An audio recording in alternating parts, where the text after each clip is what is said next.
नमस्कार, शोभाज kitchen healthy फूडमध्ये खूप खूप मनापासून स्वागत। बाजारातील कोणतेही केमिकल किंवा महागडी पावडर न वापरता घरातीलच 3 वस्तू वापरून आपण तांब्या पितळेची भांडी अशी अगदी नव्यासारखी लख्ख आणि चकाचक बनवणार आहोत, तेही हाताला कोणत्याही प्रकारे इजा न होता। ही पहा, पितळी बोलतात किंवा हे पितळेचं खोलगट ताट आहे आणि तांब्या आहे। याला जवळजवळ मी वर्षभर घासलेलं नाही, त्यामुळं ही अतिशय खराब झालेली आहेत। आणि आता घरातीलच उपलब्ध असणारं साहित्य म्हणजे मीठ आणि लिंबू हे आपल्या घरात सहज उपलब्ध असतं, तर त्यातीलच लिंबाची अर्धी फोड घेतलेली आहे।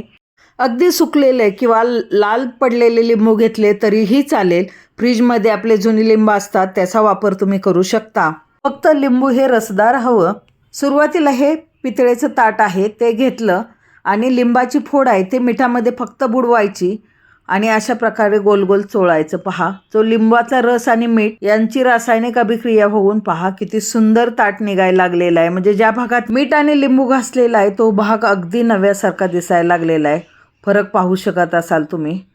अगदी काही सेकंदातच ही क्रिया होते, फार वेळ लागत नाही आणि लिंबू मीठ हे प्रत्येकाच्या घरात सहज अवेलेबल आहे। फार ते महागही नसतं, म्हणजे अगदी स्वस्तात स्वस्त आहे हे। लिंबाला मीठ लावून हळूवार गोलाकारपणे फिरवायचं आहे फक्त। ताट पाठीमागच्या बाजूने पहा, रिझल्ट तुमच्या समोर आहे। फरक जाणवत असेल आणि अगदी काही सेकंदच मी लिंबू आणि मीठ हे करून अशा प्रकारे फक्त हाताने चोळून घेतलेलं आहे।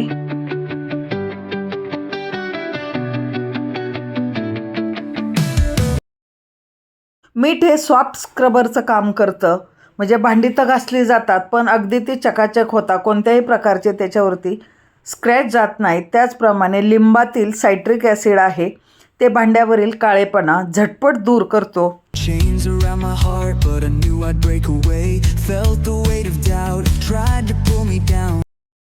तर याच पद्धतीने पाठीमागूनही मी ताट व्यवस्थितपणे घासून घेतलं। लिंबाच्या रसाने आणि मिठाने हे ताट घासलेलं आहे। पहा किती चकाचक दिसायला लागलेलं आहे। अजून हे असंच राहण्यासाठी पुढेही कंटिन्यू पहा। फक्त एवढंच करून थांबायचं नाही, तर अजून काही गोष्टी आहेत त्या आपण पुढे करणार आहोत। म्हणजे फार जुनं ताट असेल, फार खराब झालं असेल तर त्याचे काळपट डाग निघत नाही, तर ते डाग निघण्यासाठी आपण एक कृती पुढे करणार आहोत, ती घरातील वस्तूच वापरणार आहोत।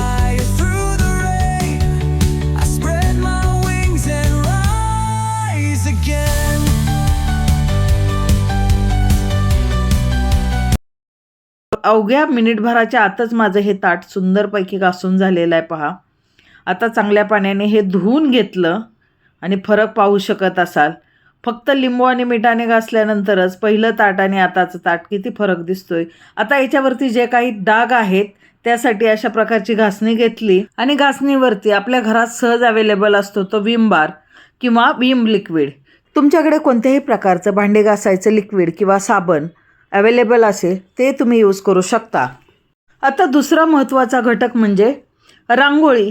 आपल्या घरात सहज उपलब्ध असते, तर ती रांगोळी घेतलेली आहे आणि लिक्विड आणि रांगोळी याने आपण पुन्हा एकदा ताट घासून घेणार आहोत। डिशवॉश लावलेली घासणी रांगोळीमध्ये बुडवायची आणि हलक्या हाताने अशा प्रकारे गोलाकार ताट घासायचं। डिशवॉश लिक्विड आणि रांगोळी वापरल्याने काय फायदा होतो, तर रांगोळी स्क्रबरचं काम करते, त्यामुळे भांड्यावरील चिकटपणा किंवा काळपटपणा असतो तो अगदी कमी मेहनतीत सहज निघतो। याच पद्धतीने तुम्ही अगदी जळालेली कढई असेल, खूप काळी झालेली कढई असेल, तीसुद्धा घासू शकता आणि चांगल्या पाण्याने पुन्हा धुवून घ्यायचं। त्यात काय होतं की रांगोळीतील कण असतात, बारीक कण, ते चांगल्या प्रकारे घासण्याचं काम करतात, म्हणजे अगदी कमी मेहनतीतच भांडी चकाचक निघतात। आता याच पद्धतीने मी हा तांब्यासुद्धा घासणार आहे। तांब्या सुरुवातीला ओला करून घेतला आणि मिठामध्ये लिंबू बुडवून पुन्हा हलक्या हाताने घासायचे, म्हणजे हे भांडी घासताना फार मेहनत लागत नाही आणि हातसुद्धा एकदम सुरक्षित राहतात। हाताला कुठल्याही प्रकारचे स्क्रॅच पडत नाहीत किंवा हात काळे पडत नाहीत किंवा हाताला डाग पडत नाहीत। मी पहा डायरेक्ट लिंबू आणि मिठानेच घासते आहे, कुठेही हाताला त्रास होत नाही। आणि तांब्या पाहत असाल तर अगदी आतून बाहेरून नव्यासारखा दिसायला सुरुवात झालेली आहे। हे सुद्धा काही सेकंदातच, फार वेळ नाही लागला। तर अर्धा ते पाऊण मिनिटातच तांब्या घासून झालेला आहे. स्वच्छ पाण्याने धुवून घेतला आणि अजून तांब्या आपल्याला अगदी नव्यासारखं करायचं आहे. त्यासाठी पुन्हा डिशवॉश लिक्विड आणि रांगोळी घेऊन हलक्या हाताने काही सेकंद घासून घेतलं, जेणेकरून तांब्या अगदी नव्यासारखा आणि लख्ख होईल. आणि लगेचच धुवून घ्यायचं.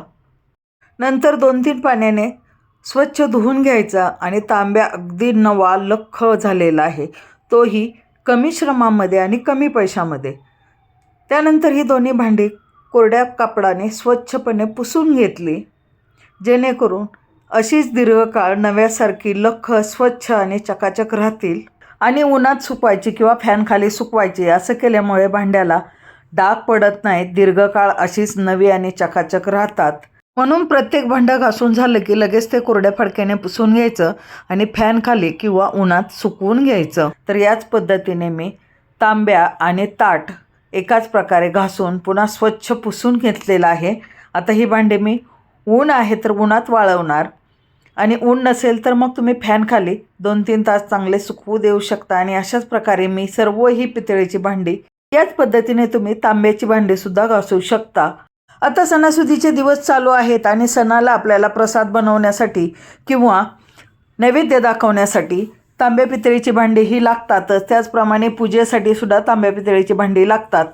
तर अशा प्रकारे काही सेकंदातच कमी मेहनतीमध्ये तुम्ही भांडी चकाचक करू शकता. व्हिडिओ जर तुम्हाला खरंच यूजफुल वाटले असेल तर जास्तीत जास्त लोकांना शेअर करा, लाईक करा आणि हो, चॅनलवरती नवीन असाल तर सबस्क्राईब जरूर करा. पुन्हा भेटू अशाच नवीन व्हिडिओमध्ये. तोपर्यंत बाय.